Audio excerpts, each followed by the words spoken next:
You are not going to believe this. And when I say you're not going to believe it, I mean it. Because it almost sounds too good to be true. But it is true, of course. And what am I going on about? Well, today, Froggy the Gator was with Daddy the Gator and his best friends Mr. Hummus, Wormbird, Tomato Hedgehog, and his little brother Baby the Gator at, drumroll please, are you ready for this? They were all at the Gator Grove Lego Festival. That's right, they were at the Lego Festival. Now, if you aren't sure what the Lego Festival is, just imagine this. A huge convention center, which is like a big empty building, filled to the absolute brim with Legos. All different types and kits and sizes of Legos, all different colors of Legos, and it was open for kids to come in and build whatever they wanted. And to make it even cooler, a lot of Lego stuff was already built. There were Lego exhibits built by professionals showing all of the cool stuff that you can build with Legos. And then there was tons of space as well to build whatever you wanted. And as Froggy the Gator and his friends walked into the convention center, they couldn't believe what lay before them. Immediately they saw all of the pre-built Lego displays. The first display they saw was a big dinosaur display. And there was a huge red T-Rex built completely out of Legos, probably 20 feet tall, and it had animatronics inside of it. And animatronics, if you don't know, it's basically like moving robot parts or machines that make it look like the dinosaur was moving all by itself. It had animatronics inside of it, and it was roaring at the ceiling, and it looked really ferocious and cool. Then they came to a big Lego city with skyscrapers built to scale, where Froggy and his friends could walk down the street like they were King Kong or Godzilla or something, and they could be almost as tall as the tall building skyscrapers next to them in the Lego display. Next, they came to a Lego rocket ship, which was built onto a Lego launch pad, and they even had a Lego mission control counting down to 0 with Lego flames when they got to 0 for a Lego ignition. They kept walking and soon they arrived at a Lego pyramid, and it was built just like the ancient pyramids in Egypt at Giza. It was big enough that they could walk inside and see small little Lego sarcophaguses, or sarcophagi, I'm not sure what the plural is. Sarcophaguses sounds right, where Lego mummies were laying, with Lego gold and treasure all surrounding them. This is absolutely incredible, Froggy the Gator said to his friends. I never thought I would see so many Legos all in one place. I know, replied Mr. Hummus. I've never seen anything like this. I bet if we counted them all up, there would be 1 billion Legos inside this building. As the guys continued walking around, eventually they came to the coolest Lego display yet. They turned the corner in the giant convention hall, and straight ahead of them, they saw it.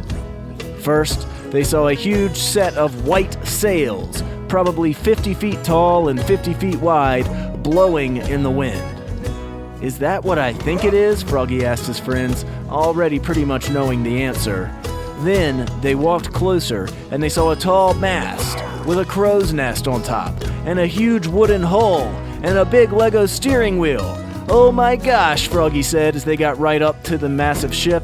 This is a Lego pirate ship.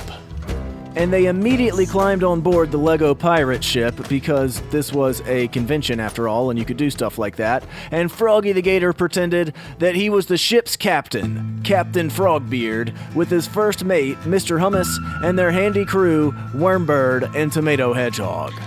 And while they were playing and pretending to be Lego pirates, they didn't realize it, but Baby the Gator had also toddled onto the Lego ship right behind them. Ahoy there, Froggy shouted from the ship's steering wheel, which was at the ship's helm, which is on the starboard side of the ship, which means the right-hand side. Look ahead, men, Froggy shouted. I see land ho! That must be where the fearsome Gershwin the Greybeard has buried his famous treasure. So the guys all pretended to steer the huge Lego ship toward the tropical imaginary island where they were pretending Gershwin the Graybeard had buried his treasure. As they arrived at the island, they looked around. "This place looks mighty treacherous," Captain Froggy said to his friends. "I'm glad we have this trusty map with us to guide us in the right direction." And Froggy grabbed a Lego pirate treasure map that some other kids had left on the boat before them. "According to this here parchment," Froggy said to his friends, "we have to navigate the boat into that cove there, and that's where the treasure is. X marks the spot." So they pretended to steer the boat to the pretend cove, and just as they did, they imagined a huge, loud cannon blast. "Oh no," said Froggy, "it's mutineers! They've returned to our ship to head us off and keep us from getting the treasure. Quick, fellas, man the cannons. We've got to fight back." So the four friends all went to the big Lego cannons on either side of the Lego pirate ship and pretended to fire them at the pretend mutineers who were keeping them from getting their treasure. And while all this was happening, the guys didn't notice it, but Baby the Gator was still toddling around the Lego pirate ship, not really understanding what was happening. "I hit one," shouted Froggy as his Lego cannon shot back into position after firing an imaginary Lego cannonball at the imaginary mutineers. "That's it, fellas," he said. "They're retreating. The cove is now unguarded. We can proceed to collect our treasure." So the guys all ran toward the rope ladder that was leading down the side of the Lego pirate ship so they could jump off and go pretend to dig for their treasure, when all of a sudden, they heard something that made them stop. "Wah," they heard, and they heard it again. "Wah, wah." Well, Froggy looked toward the source of the sound, and he immediately knew what was wrong.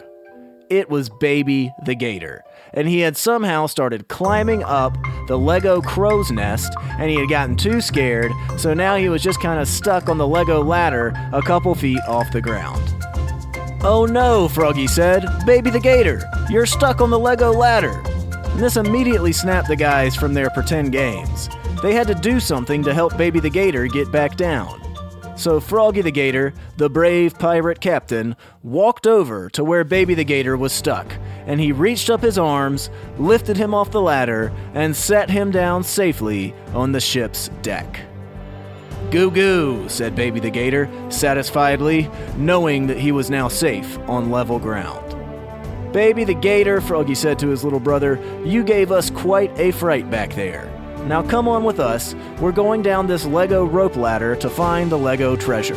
Hold my hand, and I'll make sure you get down safely." So the guys all safely got down to the cove. They pulled out their trusty Lego shovels, and they started digging through huge piles of yellow sand Legos until they finally reached the enormous treasure. As they lifted it up from the hole in the ground, the treasure chest popped open and out poured all different kinds of amazing jewels. Gold, silver, rubies, emeralds, sapphire, chalices, all of it. And all made of Legos, of course. "We did it, gentlemen," Froggy said. "We found Gershwin Graybeard's treasure." "What do we do now, Froggy?" Mr. Hummus asked. "What do we do now that we're really famous pirates?" "Well," Froggy said pensively, "now we put the treasure back in the Lego sand so the next kids can find it." The end. Hey everybody, this is Harrison, the creator of Froggy the Gator, and I wanted to let you know again some huge news. I have joined Sherwood Kids to lead their marketing efforts. And if you didn't know, Sherwood Kids is an app where you can read and watch thousands of great books, listen to audiobooks, and watch shows, all approved by us, so you know it's safe and you know it's always ad-free. Froggy the Gator is on the platform as well. If you want to try it out, you can ask your parents to click the link in the podcast description of this episode, or you can just go to sherwoodkids.com. Until next time, we'll talk soon.